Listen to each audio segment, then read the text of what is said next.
Guess who's back? Back again. It's me, a dark sanctuary.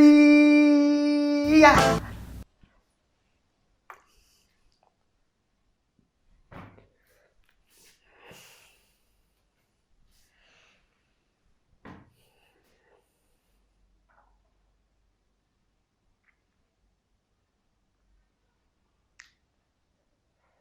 What was this video about? MOBA games.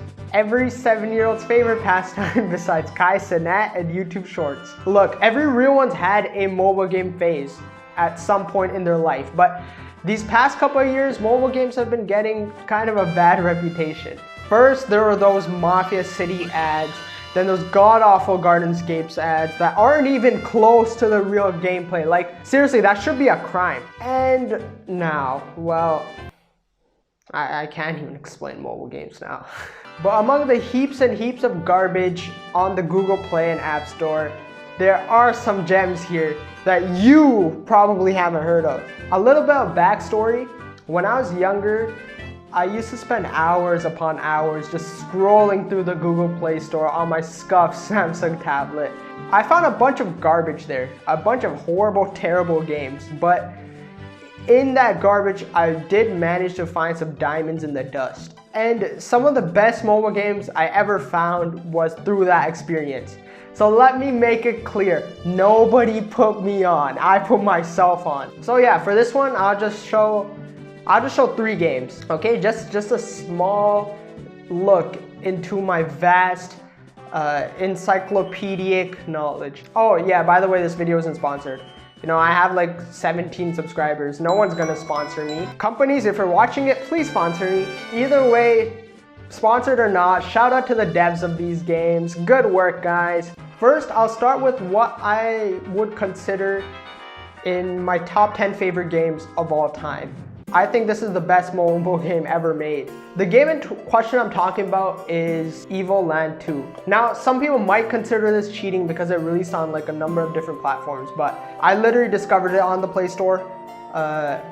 So I consider it a mobile game, and also this is my video. Shut up, I make the rules, I'm in charge here. Now, Evoland 2 is a game that takes place in a fantasy universe, kind of like Zelda. This game is about time travel, and that's not really anything new, to be honest. I mean, Zelda had not 1 but 2 time travel games in Ocarina of Time and Majora's Mask. There are 2 things that make this game peak in my eyes. The first is the way you time travel. You see, whenever you switch between an era of time, the game switches with you. So when you're in the present, the world is in 16-bit. When you go to the past, the world turns to 8-bit. And when you travel to the future, yeah, the world is in 3D. And not only that, for every era, the world also changes with the era that it's in. So the developers essentially made the same game 4 times with different graphics and changed maps. Now, that's only one reason why I think this game is peak. The other reason is just the amount of references and homages it makes to the industry.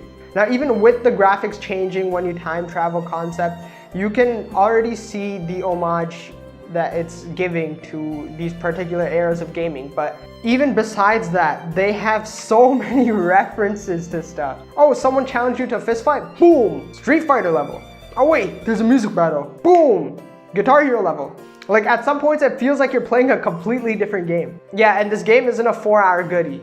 It's like 20 hours long or something, so it's like a proper full-length game. And now that brings me to the price. Hey, don't quit, don't leave. Trust me, the other 2 games are free, okay? This game, it's worth it. It's only like $7, okay? Just pay the $7, don't be broke, come on. All right, I've been chatting too much about this game. I don't want you guys to click off, right? So just buy Evoland 2, just play the game, it's amazing. It's one of the best games I ever played. Oh, also buy it, okay? Don't pirate it, right? These guys are small devs. It's only $7. They worked hard to make this. Come on. If it was like EA or Ubisoft or something.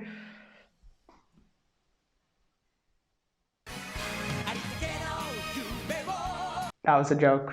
That was a joke. I don't want a lawsuit. I was just kidding. I don't condone piracy. Now, the second game I'll be showing is actually the reason why I made this video. So I enjoyed this game so much, and I've been playing it for a few years on and off. and I was surprised that no one was talking about it. And I decided to finally give it a review on the Google Play Store. Yeah, I know, 45 years old, leaving reviews for mobile games, only on the games I like, okay? So I went in to give it a review and I saw something that I could not believe. This game only had 50,000 downloads. And I was like, 50,000? It should be having 50 million. And the only person who I've ever even seen playing this game on the internet is Dan TDM's fake brother. Like, there's no way this game is that slept on. Just look at the app reviews.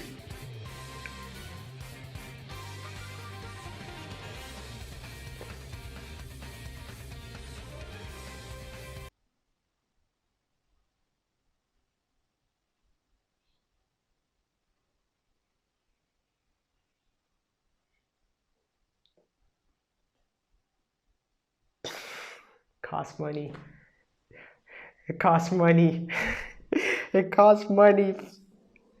How on earth could I forget that I bought the game? 50k downloads, man. I should have said something fishy. I should have said something fishy. Nobody buys mobile games except for me. I'm 45 years old, man. Alright, I'm gonna talk about this game anyways, because it's very good and it just costs $4, okay? Don't click off, please. I promise the last game is free, I promise.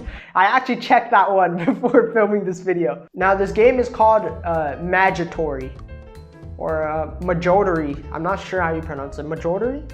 Majotori. This game is called Majotori, and it's a trivia game. But it's not like those other boring trivia games. In this trivia game, there's actually a story, or multiple stories that overlap. You see, Majotori is about a witch named Lariat that grants people wishes if they manage to win a game of trivia. But this comes with a catch.